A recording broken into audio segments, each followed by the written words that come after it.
Hello friends, आप सबका हार्दिक हार्दिक अभिनंदन है हमारे इस नए वीडियो में। अगर आप हमारे इस चैनल पर फर्स्ट टाइम आए हैं तो प्लीज़ चैनल को सब्सक्राइब कीजिए और बेल आइकन के बटन को प्रेस कीजिए ताकि एग्ज़ाम से जुड़ी हुई छोटी से छोटी जानकारी भी सबसे पहले आप तक पहुंच सके।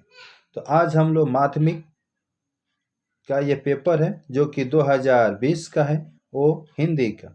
तो चलिए इन प्रश्नों को बिन देर किए देखते हैं। तो सबसे पहला जो प्रश्न है, हमारे देश में गणतंत्र दिवस कब मनाया जाता है? तो 26 जनवरी को। नौरंगिया मारती रहती थी। अब किसको मारती रहती थी? आपको भी डर हो गया जी। अरे बिच्छू को, गोजर को, सांप को मारती थी। आप क्या सोच लिए? 3 नंबर, रामदास की हत्या के समय क्या? तो सड़क पर भीड़ थी। राधे कौन था? तो कर्ण। प्रकृति हमें क्या संदेश देती है? तो जीवन में हताश और निराश ना हो। अपर्णा किस बैंक में काम करती थी? तो राष्ट्रीयकृत बैंक में। अगला क्वेश्चन देखिएगा, पेट में दर्द था, प्रस्तुत वाक्य किसने किससे कही थी? तो यहाँ कुलदीप ने भैरव पांडे से कही। तीसरी कसम कहानी के लेखक कौन है? तो फणीश्वर नाथ रेणु। 9 नंबर, माँ किसके साथ रहती थी? तो भगवल दाह के साथ रहती थी। 10, टोकरी को उठाकर सफिया ने पलंग के सिरहाने रख दिया। 11 नंबर, तेजस्विनी ने बच्चे को मिठाई दी। तो यहाँ पर कैसा ये कारक है? तो संप्रदान कारक। 12 नंबर, महादेव शब्द किस समास का उदाहरण है? तो बहुब्री और क्रमधारय का। मोहन को पत्र लिखूंगा। तो मोहन को पत्र लिखूंगा, कारक आपको बताना है। तो को यानी कि कर्म को हो गया। और अवयी समास का उदाहरण, तो भर पेट। सीता घर जाती है, वाक्य में सीता क्या है? तो उद्देश्य। आगे राधिका ने खाना बनाया, तो ये वाच्य कैसा है? तो कृतवाच्य। भारत में हिंदी बोली जाती है, तो ये हो गया कर्मवाच्य। और यहाँ पर आप देख सकते हैं ये 19 प्रश्नों के उत्तर देने हैं जो कि 20 से 25 शब्दों में देने हैं। और प्रत्येक प्रश्न का जो अंक है 1-1 नंबर का है। कि कवित्री ने तकिए के नीचे क्या छूट गया था? तो कवित्री के तकिए के नीचे उनका खुला ट्रांजिस्टर छूट गया। नौरंगिया हमेशा किस कार्य में लिप्त रहती थी? तो नौरंगिया सदैव कृषि कार्य एवं गृहस्थी में लिप्त रहती थी। रामदास कविता के कवि का नाम क्या है? तो रघुवीर सहाय जी। 4 नंबर, कर्ण ने अश्वसेन की सहायता क्यों नहीं ली? तो कर्ण ने अश्वसेन की सहायता नहीं ली क्योंकि वह मानवता का पुजारी था, आने वाली पीढ़ी को अपना मुंह नहीं दिखला पाता।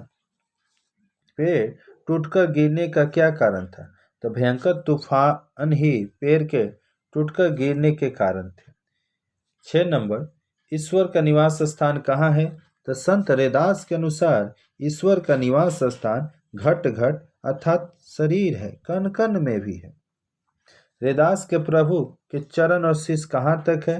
तो रैदास के प्रभु के चरण पाताल, जबकि शीश आसमान तक है। जांच अभी जारी है। कहानी की लेखिका कौन है? तो ममता कालिया। यह चुड़ैल मेरा घर खा गई। मैं चुड़ैल का प्रयोग किसके लिए किया गया है? तो फूलमती के लिए, फूलमती है। हीराबाई को किस बात का शौक था? तो कथा कहानी सुनने का शौक था। भवलदा अपनी विधवा बहन को कैसे सहायता देते थे? तो भवलदा अपनी विधवा बहन को 50 रुपये प्रति माह भेजकर उसकी सहायता किया करते थे। सफिया का भाई क्या था? तो सफिया का भाई पुलिस अफसर था। आगे, रंगैया की बस्ती में क्या दुर्घटना हो गई? तो रंगैया की बस्ती में दुर्घटना घटी कि न जाने कैसे पल्ली यानी बस्ती में भीषण रूप में आग लग गई। जैन किस चीज को पाने के लिए कुछ भी कर सकता था? तो जैन वायलिन को पाने के लिए कुछ भी कर सकता था। और आगे है 15 नंबर, कर्म और संप्रदान कारक में अंतर आपको बताना है। तो कर्म कारक में व्यक्ति या वस्तु पर क्रिया का प्रभाव पड़ता है, जबकि संप्रदान कारक में संज्ञा सर्वनाम के लिए कि कुछ किया जाता है। जैसे कृष्ण ने कंस को मारा तो ये कर्म हो गया कंस को, और पुल के लिए पुस्तक मंगवा दो तो यहाँ पर के लिए संप्रदान करा।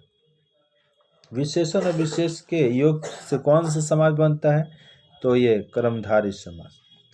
महाविद्यालय किस समाज का उदाहरण है, तो महाविद्यालय क्रमधार, जो महान है जो विद्यालय। और 18 नंबर, आलसी होने के कारण वह विफल हुआ, तो ये संयुक्त वाक्य में परिवर्तित किए तो वह आलसी था इसीलिए तो विफल हुआ। वह जी खोलकर दान देता है, प्रस्तुत वाक्य प्रश्न वाक्य में परिवर्तित कीजिए, क्या वह जी खोलकर दान देता है। 20 नंबर, क्या वह इतना मूर्ख है, निषेध वाक्य में करना है तो वह इतना मूर्ख नहीं है। प्रभु से यह चिट्ठी नहीं पढ़ी जाती, तो प्रभु से यह चिट्ठी नहीं पढ़ी जा सकती, इसका वाच्य भेद बताइए, ये भाववाच्य। प्रेमचंद द्वारा उपन्यास लिखा गया है, तो ये प्रेमचंद द्वारा उपन्यास लिखा जाता था, ये भी प्रस्तुत, ये भाववाच्य में होगी। बहुव्रीहि समास, जिस समास का पहला पद विशेषण और दूसरा पद विशेष हो किंतु तीसरे पद की विशेषता का बोध हो उसे बहुव्रीहि समास कहते हैं। इन प्रश्नों को आप लोग देख लीजिए अपने कॉपी में, यथासंभव अपने से कोशिश कीजिए करने का, ठीक, जिससे कि आपकी एक तरह से एग्ज़ाम की तैयारी भी हो जाएगी और आप एक तरह से अपने आप को आंक भी सकते हैं कि आप कितनी आपकी प्रिपरेशन हुआ है या आप कितना आपका तैयारी हुआ है। तो ये वीडियो अच्छा लगा तो चैनल को, अगर ये वीडियो अच्छा लगा तो इस वीडियो को शेयर कीजिए, लाइक कीजिए, और चैनल पर फर्स्ट टाइम आए तो चैनल को सब्सक्राइब कीजिए, बेल आइकन के बटन को प्रेस कर लीजिए ताकि कोई भी नोटिफिकेशन एग्जाम से जुड़ी हुई आपसे छूटे नहीं।